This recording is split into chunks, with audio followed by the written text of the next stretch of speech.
नमस्कार, आप देख रहे हैं प्रजा प्रवक्ता का विशेष कार्यक्रम व्यक्तित्व। मैं हूं आपके साथ प्रकाश मोहन। व्यक्तित्व की इस विशेष कड़ी में हमारे साथ मौजूद हैं आयुर्वेदम गोल्ड मेडलिस्ट डॉक्टर तरुण सिंह जी। डॉक्टर साहब, बहुत बहुत स्वागत है आपका इस विशेष कार्यक्रम में। डॉक्टर साहब, सर्वप्रथम तो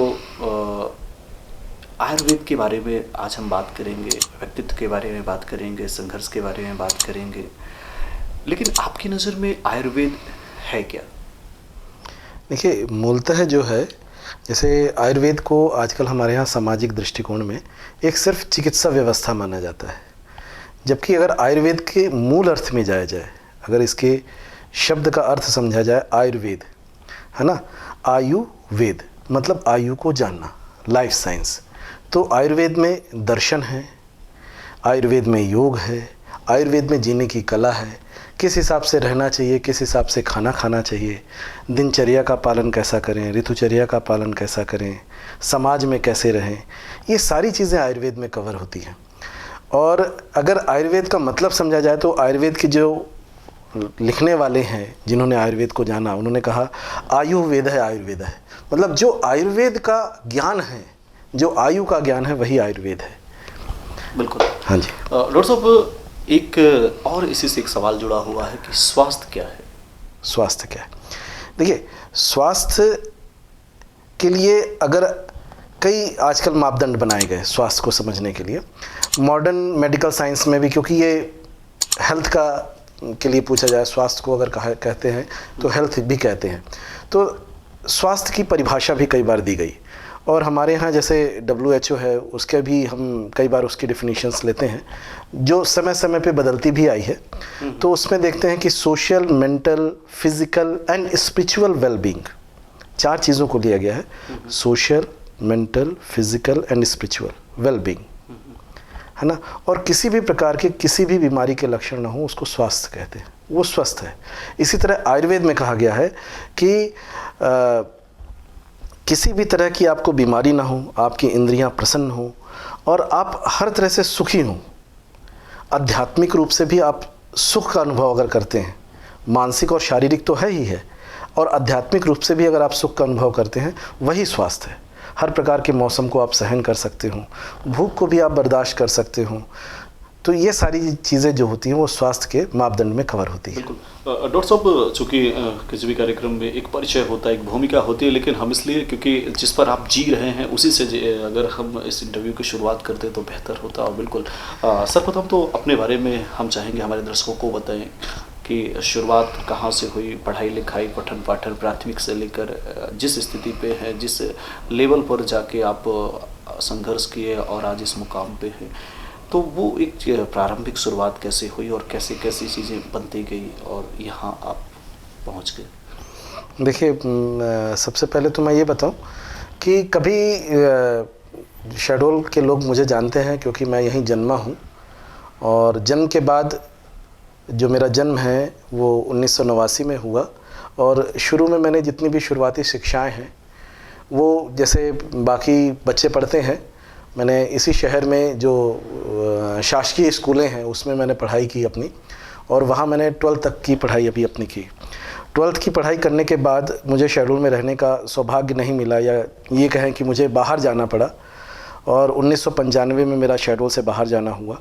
और उसके बाद फिर मेरे जीवन में नई चीज़ें आती गईं, और एक नया ऐसा लगा मुझे कि नहीं, मुझे डॉक्टर बनना चाहिए और इसी जगह पे मैं अच्छी सेवाएं कर सकता हूं।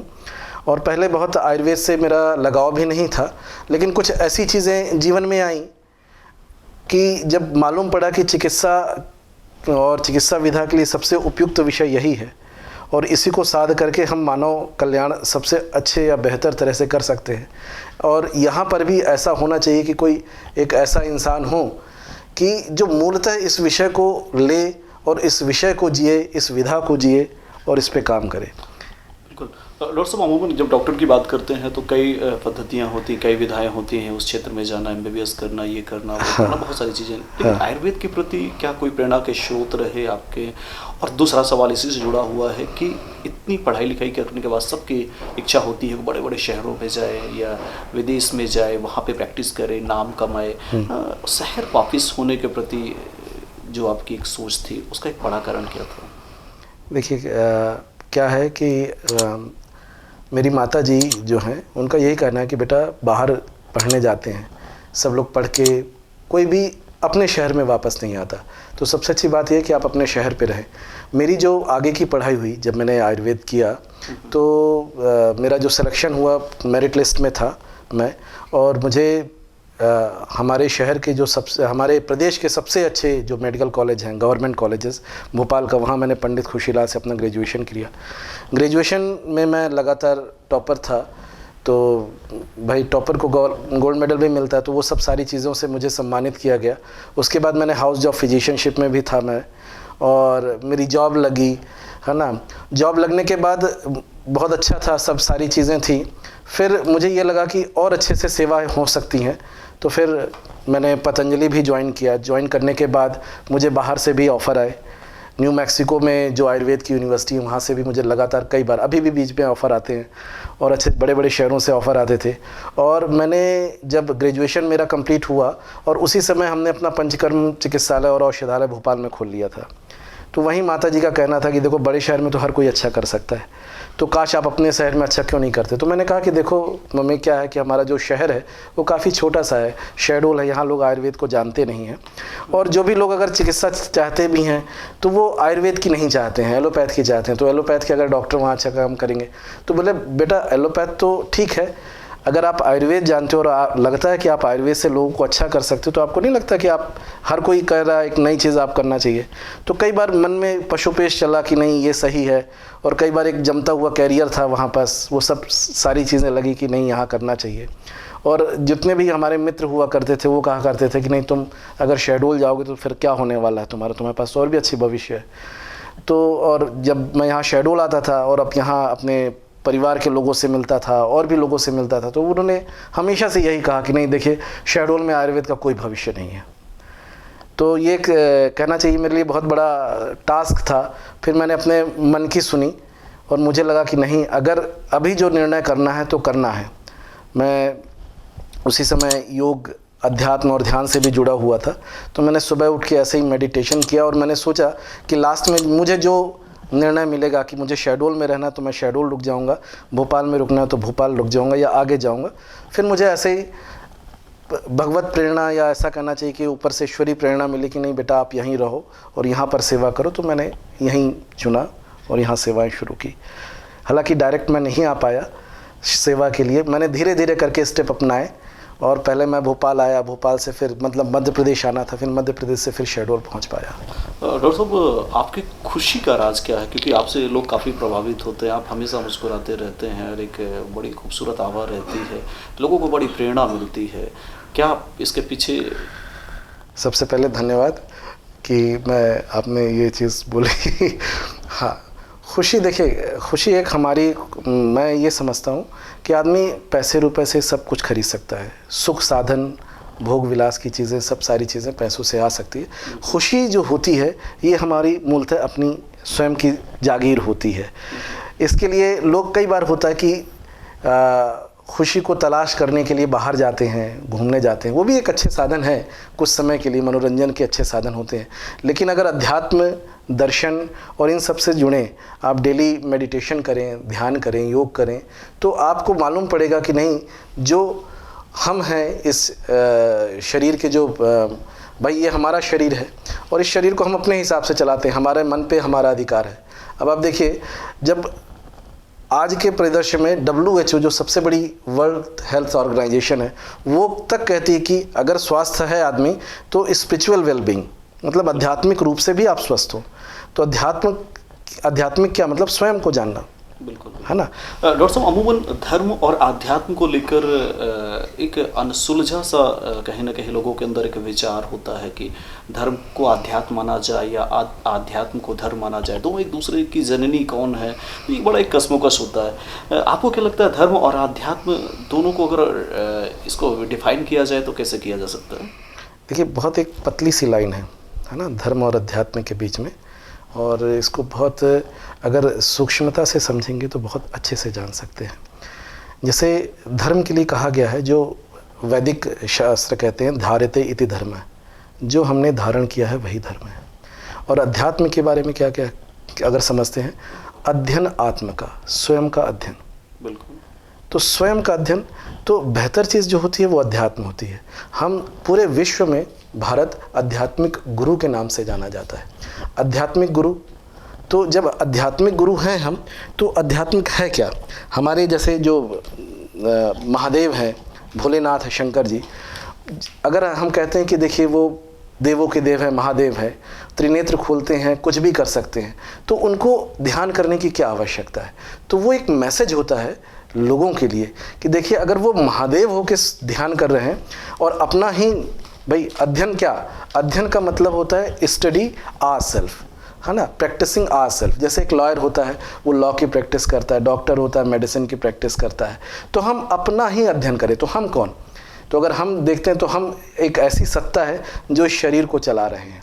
तो अगर हम अपना अध्ययन करते हैं और अपने बारे में जानना शुरू करते हैं, और बहुत बहुत बड़े बड़े विदेशी मनीषियों ने भी कहा है कि अगर आप स्वयं को जान लेते हैं तो इस जीवन की आप अपनी सारी अनसुलझी रहस्यों को, सारी अनसुलझी बातों को और तनावों से मुक्त हो सकते हैं। बिल्कुल। डॉक्टर साहब, चूँकि आप एक युवाओं के लिए प्रेरणा के स्रोत भी है, ऐसे में जो एक बड़ी एक समस्या है और गंभीर समस्या है कि भौतिकवादी युग है, पाश्चात्य सभ्यता है, इन सब के बीच विकास की बात करते हैं हम। ऐसे में जो युवा पीढ़ी है वो देखा जा रहा है कि छोटी छोटी बातों को लेकर बहुत जल्दी आक्रोशित होना, धैर्य खोना, और साथ ही जिस तरीके से हम यदि सीधे विषय पर जाएं तो जो हैबिट है, एडिक्शन है, वो बहुत जल्दी किसी चीज़ पर लत लग जाना, जिससे उनका पूरा जीवन गर्त में चला जाता है।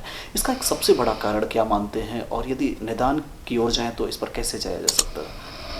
देखिए क्या है कि सबसे बड़ी चीज़ है कि जैसे जैसे समय बढ़ता जा रहा है, तकनीकी युग बढ़ता जा रहा है ना। आजकल पहले जो मीडिया के साधन हुआ करते थे, जो लोग अपने संदेश एक दूसरे तक पहुंचाते थे, तो बहुत समय लगता था। और आजकल सबसे अच्छा ये हो गया कि जो ज्ञान का साधन हो गया इंटरनेट, मतलब हर पॉकेट में एक मोबाइल है जिसमें इंटरनेट है, और आपको कोई भी जानकारी चाहिए आपको तुरंत एक मुट्ठी पे, एक बटन पे मिल जाती है ना। तो अब पहले क्या होता था कि पहले, और धीरे धीरे करके जो अगर हम देखते हैं विकासवाद के सिद्धांत से, कि पीढ़ियां हमेशा, जो पहले के बच्चे होते थे वो उतने ज़्यादा विकसित नहीं होते थे जितने आजकल के बच्चे हैं। उनका दिमाग काफ़ी एक्टिव होता है, और उसी एक्टिवनेस के साथ में हम उनको एक फास्ट मूविंग चीज़ दे देते हैं हाथ में, जो होता है मोबाइल। तो ऐसा में कोई दिक्कत नहीं है कि वो तो एक जानकारी का विषय है, लेकिन उसको यूज़ कैसे करना है। देखिए, मोबाइल के हम मालिक भी हो सकते हैं, वो हमारा दास भी हो सकता है, हम उसको यूज़ करके बहुत अच्छी अच्छी जानकारियाँ भी ले सकते हैं, लेकिन हम कई लोग उसके ग़ुलाम हो जाते हैं। लगभग अगर आप देखिए तो मैं नहीं कह सकता, मतलब मुझे ये लगता है कि लगभग लाखों में कोई एक होगा जो उसको एक अपने अनुसार यूज़ करता होगा। आजकल के जो गैजेट्स होते हैं, है ना, तो उसमें इतनी सारी जानकारियां हैं और इतने सारे विषय हैं जिससे वो विभ्रमित हो जाते हैं, है ना। क्योंकि क्या होता है कि जो आज का युग है, कलयुग, इसमें लोग हर किसी को डराते हैं, लालच देते हैं, और लोग दूसरी बातों में आ जाते हैं और सोचते हैं। जैसे आजकल देखिए बहुत सारी चीज़ें आई, बिटकॉइंस वगैरह आए, उसमें आजकल के युवा उलझ गए। फिर अब जब वो डिप्रेशन में जाते हैं, क्योंकि दिमाग बहुत तेज़ से गतिशील है, उनको बहुत सारे अच्छे अच्छे विषय चाहिए, उनको बहुत सारे काम चाहिए। जब कुछ नहीं मिलता है तो वो अपने दिमाग को सुलाना पसंद करते हैं, और उनको योग अध्यात्म के विषय नहीं मिल पाते, अच्छे अच्छे लोग नहीं मिल पाते जो उनके दिमाग को प्रेरित करें, तो वो अपने आप को नशा लेके सुलाना पसंद करते हैं, क्योंकि उनका दिमाग बहुत तेज़ी से दौड़ता है, बहुत सारे विचार आते हैं। क्योंकि जब हम ध्यान करते हैं तो विचारों की गतियाँ बहुत स्लो हो जाती हैं, लेकिन जब हम परेशान होते हैं तो विचार बहुत तेज़ी से चलते हैं। और इसी अवस्था में जब उनको नशे का सहारा मिलता है तो उनको शांति मिलती है। तो मन की शांति वो एक्सटर्नली नशों के रूप में देखते हैं, ना कि अच्छे विषयों के रूप में। इस कारण से आज के युवा जो है वो भ्रमित हो रहे हैं, और नशा करना बहुत आसान है, आराम से मिल जाता है, सस्ते में मिल जाता है, और हर जगह गली चौराहों में, है ना। क्योंकि पहले भी हमने नशा मुक्ति के काफ़ी कार्यक्रम किए थे। आजकल जैसे मालूम पड़ता है बहुत सारे लोग मिलते हैं, बहुत सारे नशे और उनके डेरिवेटिव्स होते हैं जो आजकल समाज में बहुत उपलब्ध है और जिसको लोग आसानी से ले लेते हैं। डॉक्टर साहब, आयुर्वेद को लेकर एक बड़ा कसमोकस रहते हैं लोग, और आपस में उलझे से रहते हैं कि आयुर्वेद पद्धति की शुरुआत किसी भी बीमारी के इलाज को लेकर कब किया जाए, जब थोड़ा सा ठीक हो जाए, क्योंकि उसमें बहुत परहेज करना पड़ता है और बहुत जल्दी ठीक नहीं हुआ जाता, इसलिए जब तक दूसरी पद्धति का उपयोग कर लिया जाए। ऐसे में क्या कहना चाहेंगे ऐसे लोगों के लिए? देखिए, ये विषय है बहुत ही अच्छा विषय है, और बहुत ही बढ़िया प्रश्न आपने पूछा। और इस प्रश्नों से हमारे कई आयुर्वेदिक जो फिजिशियन हैं उनको कई बार रूबरू होना पड़ता है। तो ये सभी के लिए, हमारे समाज के लिए बहुत इसके उत्तर ज़रूरी रहेंगे।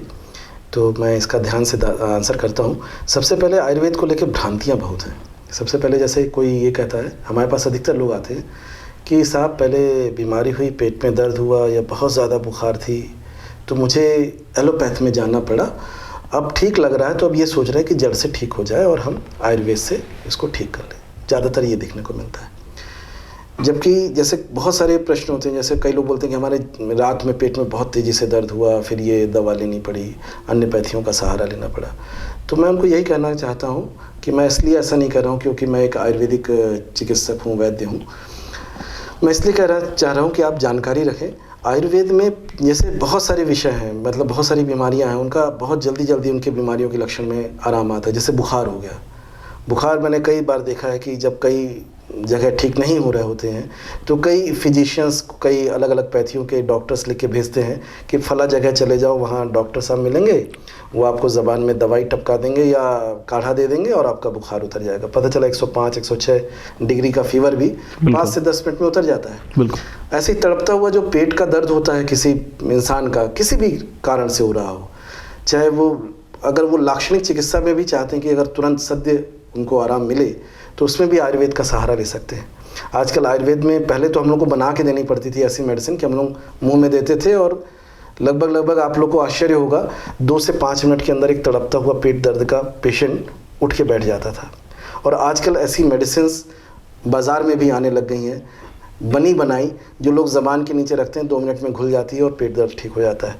तो जो मेडिसिन का जो पोर्शन है उसमें बहुत सारी जगहों पे जहाँ पास हमको लगता है कि नहीं हमको तुरंत अन्य पैथियों का सहारा लेना पड़ेगा, तो ऐसा नहीं है। वहाँ पास आप आयुर्वेद की तरफ जा सकते हैं। और आयुर्वेद जो रहता है, जैसे सभी लोग को मालूम है, एक संपूर्ण समाधान होता है। फिर दूसरी चीज़ ये कहा जाता है आयुर्वेद में, देखिए ये मैं अपनी तरफ से बता रहा हूँ भ्रांतियों को लेके, अगर आपके प्रश्न को ये समझा जाए आयुर्वेद से जुड़ी हुई भ्रांतियाँ, कि आयुर्वेद में परहेज कहा जाता है। तो देखिए परहेज जो है कि जब हमको कोई बीमारी होती है तो हर किसी के, इस दुनिया में कोई भी काम होता है उसके पीछे कारण होता है। अगर हमको कोई बीमारी हुई है उसके पीछे कई कारण होते हैं, या तो हमको इन्फेक्शन हुआ है, हमको मच्छर ने काटा है, या हमको हमारा कुछ खाने पीने में गड़बड़ी हुई है, हमारी रूटीन में गड़बड़ी हुई है, तो ये कुछ ना कुछ कारण होंगे। भाई शुगर लेवल बढ़ा है तो आपको शुगर से परहेज करनी पड़ेगी। भाई आप दवा खाए ना खाएं, भाई किसी पेशेंट का अगर शक्कर बढ़ जाता है, ब्लड ग्लूकोज लेवल बढ़ जाता है, तो उसको यही कहेंगे कि भाई कि आप शुगर मत खाएं। अगर किसी का हाई बीपी है तो उसको यही कहेंगे कि भाई नमक मत खाओ। किसी की सर्दी खांसी बुखार है तो उसको यही कहेंगे भैया ठंडी चीज़ों से परहेज करो। अगर ये कहे वो कि भाई मैं डॉक्टर के पास नहीं जा पा रहा हूँ, या पहले मैं ठंडी सर्दी की दवाई खा रहा था, अब मेरी दवाइयाँ ख़त्म हो गई है लेकिन सर्दी ठीक नहीं हुई, तो बीच में मैं कुछ चीज़ें खा सकता हूँ क्योंकि मेरी दवाइयाँ तो चल नहीं रही हैं। बिल्कुल बिल्कुल। तो ऐसा हो सकता है क्या कि अगर किसी को ठंडी है या किसी को सर्दी है या किसी का शुगर बढ़ा हुआ है और वो दवाई नहीं खा रहा, फिर तो और ज़्यादा परहेज़ करने की आवश्यकता है। तो आयुर्वेद में हर विषय को, जैसे मैंने कई बार दूसरे पैथी के चिकित्सकों से मेरी बात होती है तो मैं पूछता भी हूँ, तो वो हंस के यही कहते हैं कि डॉक्टर साहब अगर हम लोग भी परहेज़ बताने लग जाएंगे तो पेशेंट तो भाग जाएंगे। तो ये खुल के कहने की बात होती है कि बीमारी को ठीक करने को लेके हमारा स्वयं का पुरुषार्थ क्या होता है। 2 तरह से हम चिकित्सा करते हैं। वैद्य के पास पहुँचे, डॉक्टर के पास पहुँचे, उन्होंने दवाइयाँ लिख दी, हमने स्वयं से क्या किया, भाई हमारी लाइफस्टाइल में हमने क्या चेंजेस किए जिसके कारण हम बीमार पड़े, उसी को तो परहेज कहते हैं, उसी को पथ्य कहते हैं। तो अगर ये कहेंगे कि आयुर्वेद दवाइयों का कोई परहेज होता है, तो मैंने अपने जीवन में किसी भी संहिता ग्रंथ में, किसी भी आयुर्वेद के शास्त्र में कहीं पर भी आज तक नहीं पढ़ा कि इस दवा का अमुक परहेज है या इस दवा का ये परहेज है। तो मुझे तो आज तक नहीं मिला।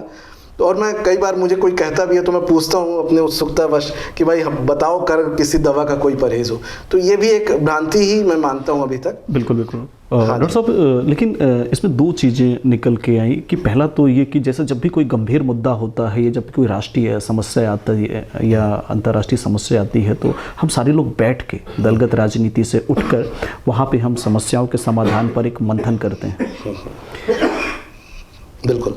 आपको क्या लगता है कि क्या जो चिकित्सा की बाकी पद्धतियां हैं और बाकी जो विशेषज्ञ हैं, क्या किसी रोग पर ऐसा नहीं होता कि आपस में बैठकर उसमें बात की जाए और उसको निदान को लेकर उस पर एक पहल की जाए? क्योंकि मूलतः हम सबका उद्देश्य होता है कि स्वस्थ होना, ठीक होना, बीमारी को जड़ से समाप्त करना। तो एक जो कसमुकस की स्थिति बनी रहती है सारी पद्धतियों में, आपको क्या लगता है कि अगर उठ के काम किया जाए तो बेहतर हो सकता है स्वास्थ्य के क्षेत्र में? बिल्कुल बिल्कुल, ये बहुत ही अच्छी बात है।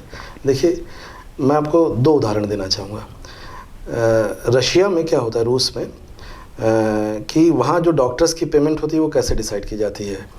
मतलब वहाँ के जो परिश्रमिक रहते हैं, जो प्राइवेट फिजिशियंस होते हैं, है ना, उनके अलावा जो डॉक्टर्स होते हैं, वहाँ कई संस्थाएं भी होती हैं। तो कुछ संस्थाओं का नियम है कि उनको कुछ डॉक्टर्स दिए जाते हैं कि इतनी जनसंख्या में, इतने जगह पे, एक पर्टिकुलर कॉलोनी में इतने डॉक्टर्स हैं, उनको हम तब ज़्यादा पेमेंट करेंगे जब वहाँ के लोग एक भी दवाई नहीं खाएंगे, है ना। जी जी। और ये एक बहुत अच्छी बात है कि लोग स्वस्थ रहें और डॉक्टर को सैलरी ज़्यादा मिले, क्योंकि ना कि बीमार हो, खूब सारी लंबी लाइनें लगी हुई हैं अलग अलग। पहले किसी चिकित्सा पद्धति के डॉक्टर के पास पहुँचे, वहाँ नहीं ठीक हुए, वहाँ अच्छे से चिकित्सा नहीं मिले तो दूसरी पद्धति में पहुँचे, फिर ले दे के ये बोलते हैं अरे साहब कई जगह दिखाए, कहीं। तो डॉक्टर साहब, ये भी तो कहा जाता है कि ग्राहक ही हमारे देवता। तो ग्राहक नहीं आएंगे तो डॉक्टर साहब का प्रैक्टिस कैसे चलेगा? देखिए क्या होता है, आयुर्वेद का प्रयोजन चा से स्वस्थ स्वास्थ्य रक्षणम आतुरस्य विकार प्रशमनम चा।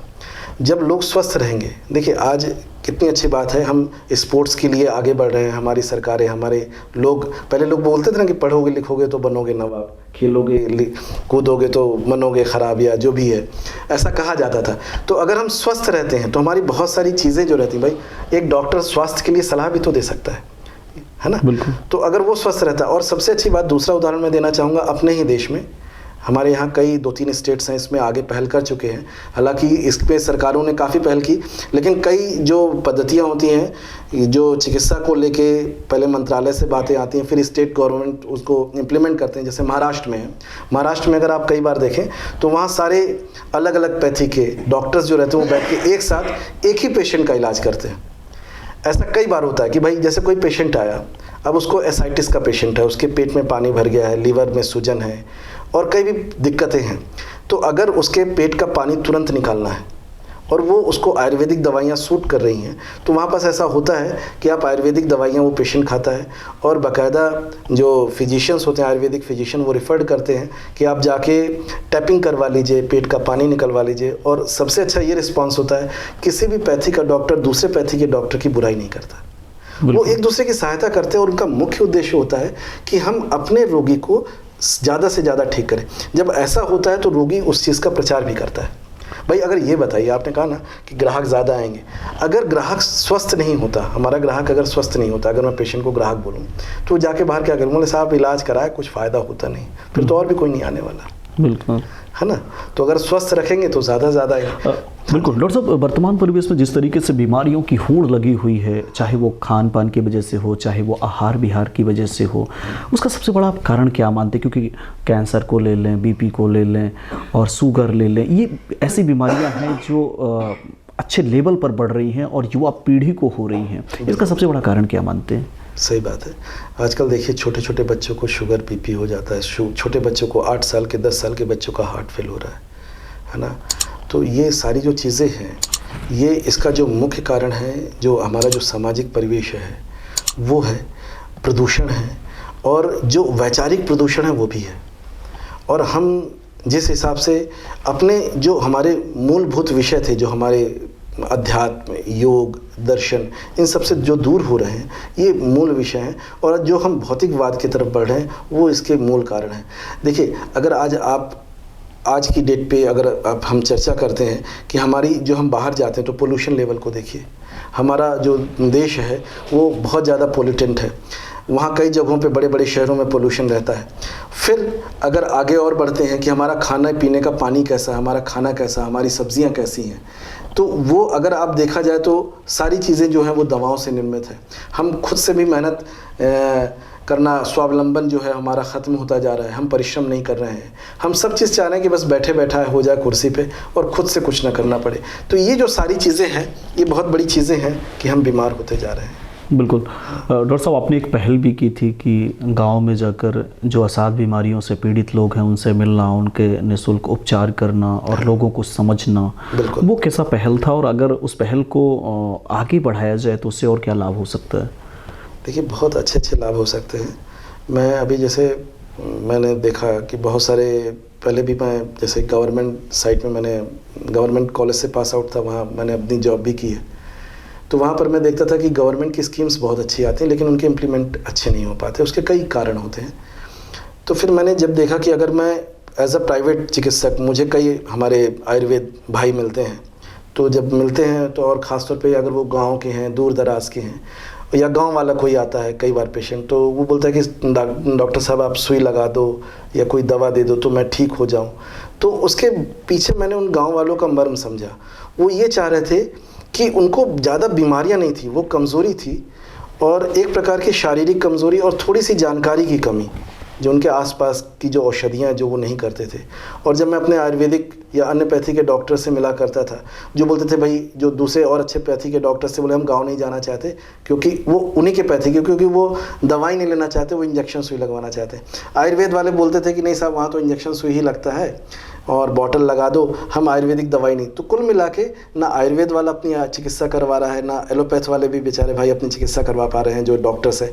तो वो क्या चाह रहे थे एक्चुअल में, आयुर्वेद के जो आयुर्वेद से लेके क्या अच्छा हो सकता था, मैंने सोचा गांव वालों के लिए।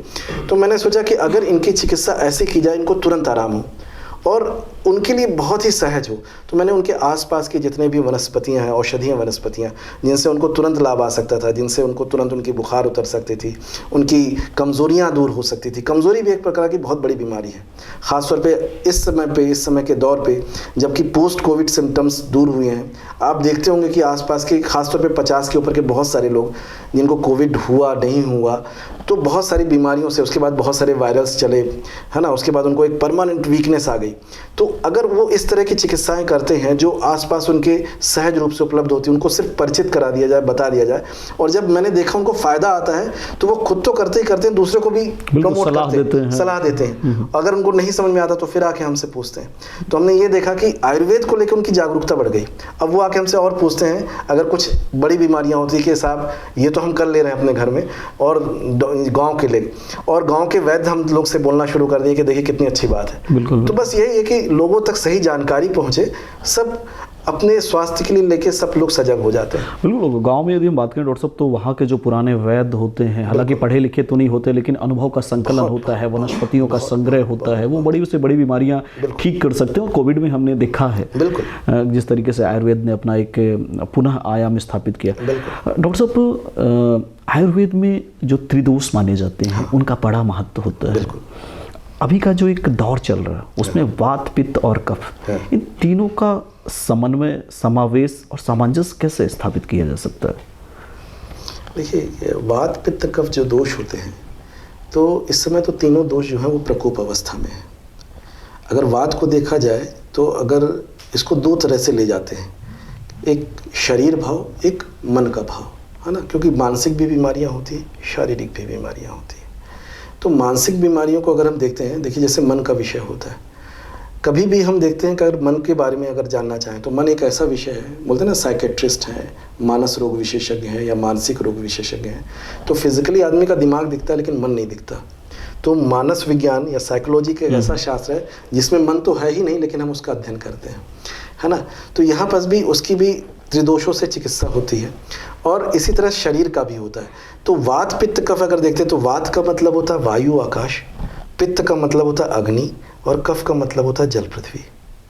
ये तीनों चीज़ों को बैलेंस करना, क्योंकि हमारा जो शरीर है वो 5 चीज़ों से मिलकर बना है, तो इसी में वात, पित्त, कफ होते हैं।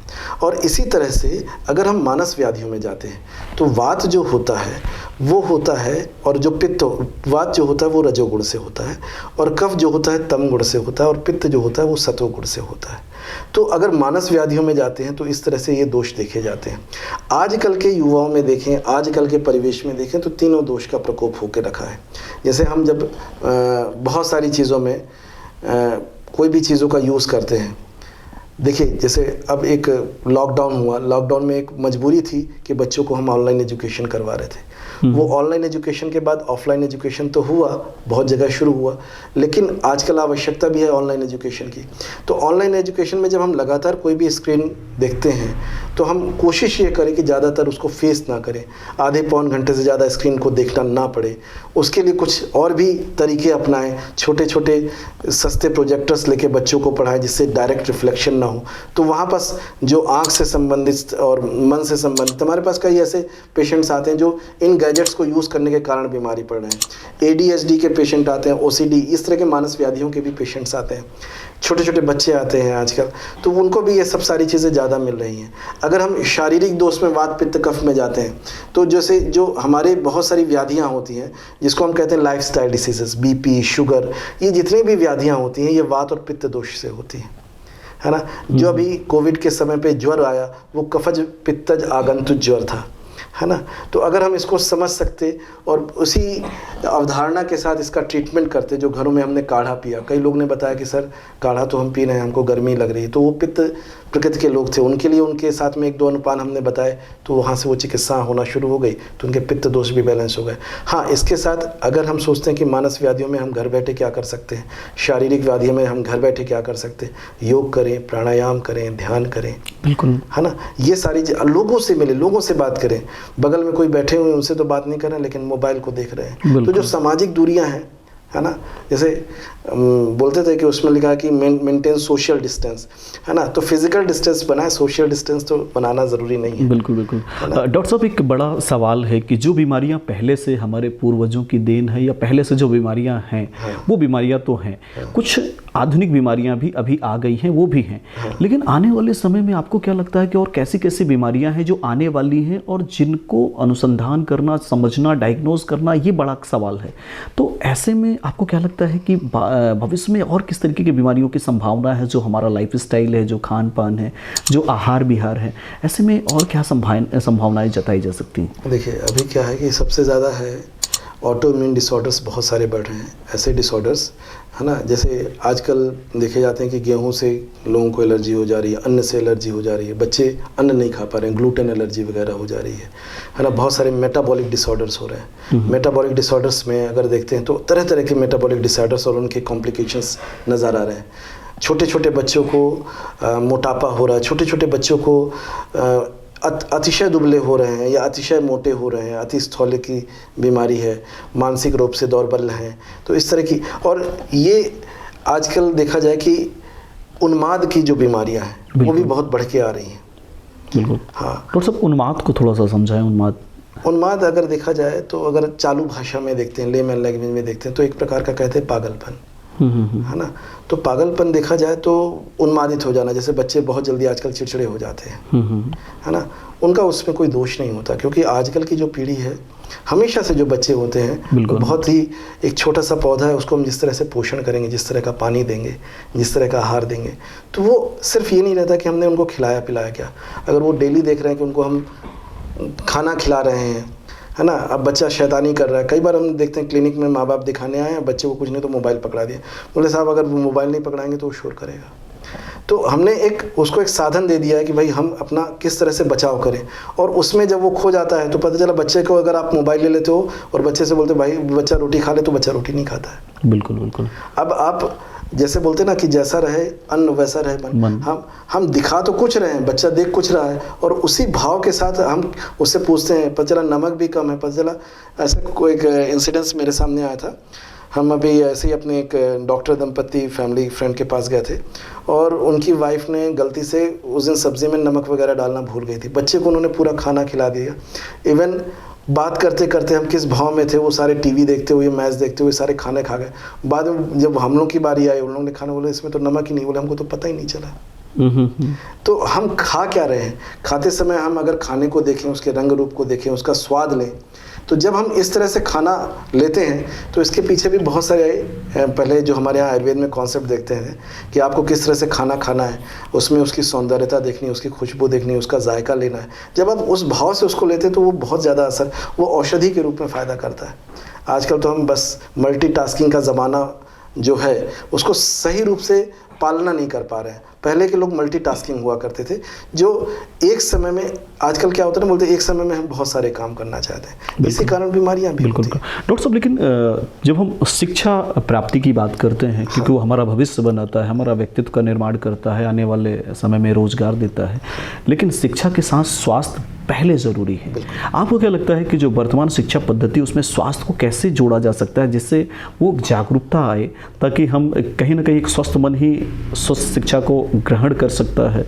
तो ऐसे में आपको क्या लगता है कि अगर शिक्षा पद्धति में किस तरीके के स्वास्थ्य के विषय वस्तु को जोड़ा जा सकता है? बिल्कुल, सबसे पहले तो जैसे छोटे बच्चे हैं, प्राइमरी लेवल हो गया या 8th का लेवल तक हो गया, तो वहाँ पर हम बच्चों के साथ में ऐसा कर सकते हैं कि उनको योग प्राणायाम सिखाएं, खेल खेल में बहुत सारी ऐसी चीज़ सिखाएं। जैसे छोटे बच्चे हो गए जिनकी हाइट नहीं बढ़ रही है, अभी ताड़ासन में इंटरनेशनल लेवल पे बहुत सारे जर्नल्स प्रकाशित हुए हैं, अगर लोग पढ़ें उसको तो बहुत अच्छा लगेगा कि ताड़ासन ने कई बार ग्रोथ हार्मोन जो बहुत परमानेंट, जो जैसे जिनके माँ बाप भी कम हाइट के थे, वो बच्चे भी लंबे हो गए, मतलब उन्होंने अपने जीन्स को भी मात दी, ओवरकम किया। तो कितनी अच्छी बात है कि अगर हम ये सब करवाएं, अगर बच्चों के लिए अगर हम पाठ्यक्रम देते, छोटे बच्चे हैं, प्राइमरी के हैं, वो क्या पढ़ेगा कि भाई उसके स्वास्थ्य के लिए क्या आवश्यक है। अगर हम उसको खेल खेल में बहुत सारे योग प्राणायाम ये सारी चीज़ें सिखा दें, फिर जैसे ही बच्चा 6th लेवल पे आता है, 6 से 8वीं तक के बच्चे आते हैं, तो उनमें जब हम उनको टिफ़िन देते हैं, उनको खाना देते हैं, ख़ासतौर पर देखिए सबसे बड़ा प्राथमिक हमारे यहाँ जो टीचर होता है हमारी माएँ होती हैं, है ना। तो मैं ऐसा नहीं कहता हूँ, हालांकि आजकल सब व्यस्ततम जिंदगियां हैं, उसमें भी आप बहुत दिमाग से काम कर सकते हैं। बच्चे क्या करते हैं, माएँ क्या करती हैं कि ज़्यादा समय ना वेस्ट होना पड़े, तो अधिकतर माएँ, हर कोई ऐसा नहीं करता, मैंने कई समझदार दंपतियाँ भी देखी हैं, तो वो क्या करते हैं, टिफ़िन में बच्चों को पूड़ी दे दी। बोले डॉक्टर साहब क्या है कि पहले से हमने बेल के रख दिया, रात भर किचन में आटा था, सुबह सुबह गूंदा, जल्दी से तला, इतना समय नहीं है, 7 बजे बस आ जाने वाली है, ये सब वहाँ ना जाने वाले हैं।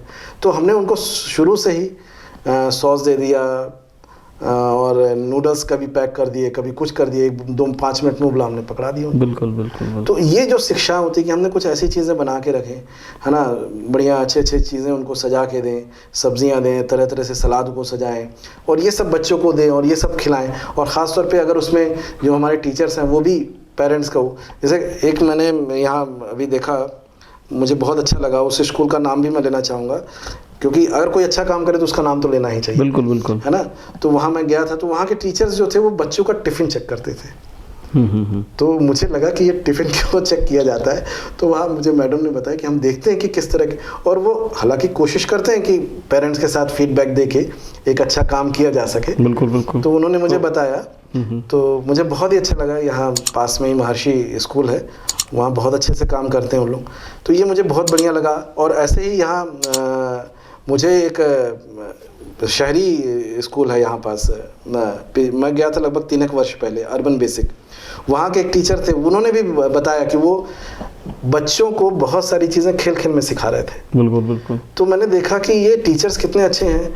चाहे देखिए वो एक शासकीय स्कूल है, वहाँ पर भी अपने समय से कुछ अच्छे से कर रहे हैं। तो ये सारी चीज़ें जो होती हैं ये बच्चों को प्रेरणा के लिए रहती है। तो कोशिश ये करना चाहिए, जो पैकेट होता है, जैसे कई बार मैंने देखा स्कूल्स में ये भी होता है कि सैटरडे को आप कुछ भी ले जा सकते हो, तो बच्चे पता चला वो मैगी का पैकेट ले गए, वो सॉरी ये चिप्स का पैकेट। बिल्कुल, लेकिन इसमें बच्चों का क्या दोष होता है डॉक्टर साहब? इसमें परिजन जो होते हैं, परिजन का दोष है। बिल्कुल, अगर वो जैसा देंगे, संस्कार हो या भोजन हो, तो वैसा ही होगा। बिल्कुल। और जैसे जब बड़े क्लास में बच्चे आते हैं 9 से 12 में, तो वहाँ पास जैसे बहुत सारी आजकल, हालांकि पाठ्यक्रम में काफ़ी चेंजेस आए हैं, तो उसमें बताया जाने लग गया है, उसमें संगीत, योग और आयुर्वेद के भी कुछ विषयों को लिया गया है, वो देख के अच्छा लगता है। अभी मैंने देखा था तो ये केंद्रीय विद्यालय और इसमें वैदिकी सुभाषित साहित्यम के कुछ श्लोक मैंने देखे, तो मुझे उसमें अच्छा लगा। उसमें बच्चों को स्वास्थ्य के प्रति जागरूक होने के लिए बताया गया, किस तरह से आचार्य का पालन करें। एक आचार रसायन होता है कि हम बच्चों का, बड़ों का कैसे सम्मान करें, वो बच्चों को सिखाया जाता है। कई बार आप देखिएगा कुछ लोग बहुत प्रसन्न रहते हैं, उनका शरीर बहुत अच्छा डेवलप करता है ना। बोले डॉक्टर्स के पास पेशेंट पहुंचता है, साहब बच्चों को टॉनिक दे दो, इसकी ग्रोथ अच्छी नहीं है, हम लोग बहुत दुबले हैं, हमको कुछ दे दो, बहुत कमज़ोर रहते हैं। और कुछ लोग बोलते हैं कि सिर्फ हम सूखा खाना खा रहे हैं, दाल चावल रोटी सब्जी खा रहे हैं, नियमित खाना खा रहे हैं, और बहुत हृष्ट पुष्ट और प्रसन्न और स्वस्थ दिखते हैं। क्यों? क्योंकि उनका कारण होता है उनके अंदर की खुशी। बिल्कुल।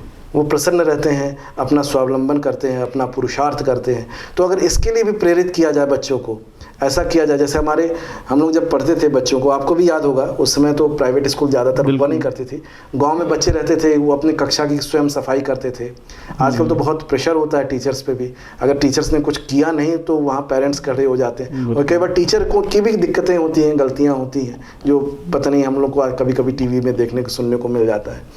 तो आजकल पहले के तो टीचर्स जैसे होते थे देवतुल्य हुआ करते थे, आज भी हैं देवतुल्य, और उनकी बात हम माना करते थे, लेकिन आजकल कुछ हो जाए तो कुछ भी हो सकता है। बिल्कुल बिल्कुल, लेकिन बच्चों की भी आदत है, शिक्षक को मानते हैं लेकिन शिक्षक की नहीं मानते, शिक्षक की नहीं मानते, तो ये भी बड़ा एक विषय है। जी दोस्तों, तो ये थे डॉक्टर तरुण सिंह जी, और एक बहुत बड़ी बात इन्होंने कही कि खुशी खरीदी नहीं जा सकती, खुशी आपके अंदर होती है, और उस खुशी को आप उनके आभा से उसका अंदाज़ा लगा सकते हैं। और जिस तरीके से जो जितनी भी पद्धतियाँ हैं, वो पद्धतियों को यदि एक रूपता लाकर आपस में बात करके, संवाद करके किसी भी गंभीर बीमारियों का इलाज किया जाए तो निश्चित रूप से ये स्वास्थ्य की दिशा में एक बड़ा कदम होगा। हालांकि जैसा महाराष्ट्र में इसकी शुरुआत हुई है, तमाम मुद्दों पर डॉक्टर साहब से बात की हमने, और निश्चित रूप से हम इस विषय को और आगे बढ़ाएंगे, और इसमें और खूबसूरत ऐसे विषय जो आपसे सीधे तौर पर जुड़े होंगे, जो आधुनिक बीमारियों से जुड़े हुए विषय होंगे, हम एक ऐसा एपिसोड भी डॉक्टर से बात करके, और जितने भी डॉक्टर उनसे बात करके, और डॉक्टर साहब हमारे साथ मौजूद हैं, उनसे भी सलाह करके कुछ अच्छा चीज़ करने का प्रयास करेंगे। और मैं चाहूँगा यदि आप लोगों के कुछ सुझाव हो, कुछ बातें हों, तो आप हमें कमेंट्स बॉक्स में जाकर वो बातें लिख सकते हैं। हम कोशिश करेंगे कि आपके लिए, आपके स्वास्थ्य के लिए, और ख़ासतौर से योग, आध्यात्म, युवाओं के लिए डॉक्टर साहब ने एक बात कही कि कितना ज़रूरत है हमें कभी भी किसी चीज़ के लिए एडिक्ट नहीं होना है, कैसे अपना ग्रोथ करना है, और शारीरिक स्वास्थ्य के पहले मानसिक रूप से हम कैसे स्वस्थ रहें। डॉक्टर साहब ने बहुत सारी बातें की। डॉक्टर साहब, हमारे स्टूडियो में आने के लिए और हमसे बातचीत करने के लिए, इतने बृहद तरीके से बातचीत करने के लिए बहुत बहुत धन्यवाद। Thank you so much. धन्यवाद।